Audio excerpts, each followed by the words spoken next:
It's been 3 years since the genocide of the Yazidis, a Kurdish religious minority in Syria and Iraq. Yet the crisis is far from over, with the UN acknowledging that the genocide is ongoing.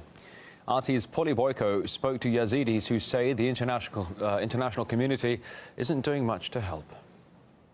These were the images that shocked the world over 3 years ago. Thousands of Yazidis trapped on Mount Sinjar in northern Iraq.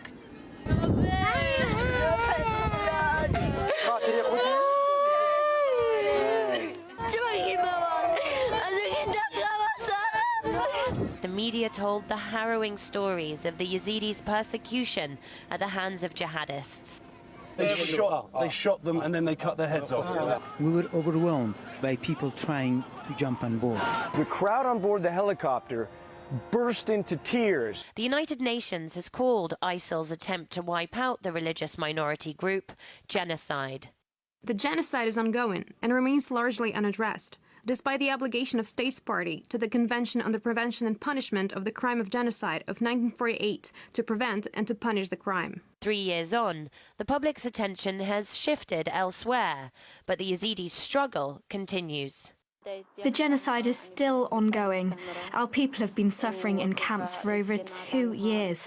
ISIL is still holding over 3,000 Yazidi people. Our area has been completely destroyed.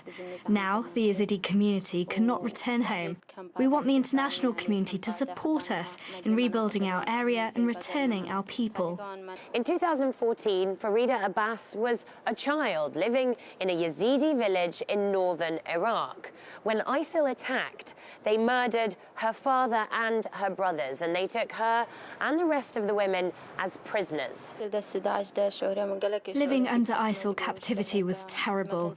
They separated mothers and children, raped young girls and killed the men. I tried to escape twice, but after each attempt they caught me and beat me. The third time I succeeded and fled to the main highway. I went to the first house I saw and people there helped me. But the minority group wants their cause back in the international eye, and for more action to be taken. We haven't seen real actions from international community to rescue those who are still in ISIS captivity. There are villages and cities being liberated, but they are not able to go home. With the caliphate of terror in Syria and Iraq on the verge of collapse, the end of its brutal reign could pose new challenges for the region. But the biggest concern for this minority group is that with no international attention or protection, will anyone even notice if they just become a collateral footnote in a victory over ISIL? Polly Boyko, RT, London.